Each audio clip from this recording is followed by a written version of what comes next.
Hey, have you coder? Let's take a look at loops here. This is a very basic loop that loops through a few numbers and then prints them out. That's all it's doing. Let's try it out. That's how I like to learn anyway.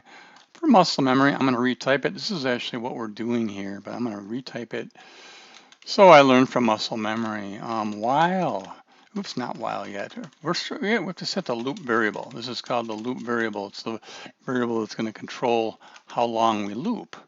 And we can have different kinds of conditions, but this is a very simple one here where we use a loop variable. I'm going to loop instead of 4. I'm just going to make it something different to 5. So we'll loop until num is while it's less than or equal to 5, and we're going to print the number out. That's all we're doing there. So print it out, and very importantly, we need to increment that loop variable, or else we'll loop forever. If loop is 1, it's always going to be less than 5, so it will loop, infinite loop, that's called. We don't want that. That bogs the computer down for sure. All right, so there we go. We have it there set. Let's give that a run and see what happens here. There it is, number 1, 2, 3, 4, 5.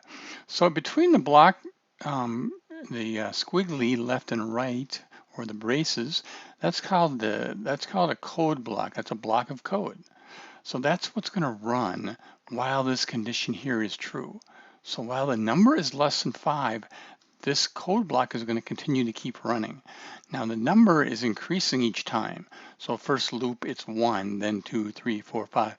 It gets to 6. That's false. 6 is less than or equal to 5. That's false. So then we're done, and then code continues after the loop. So that is a very simple loop, and we'll talk to you soon.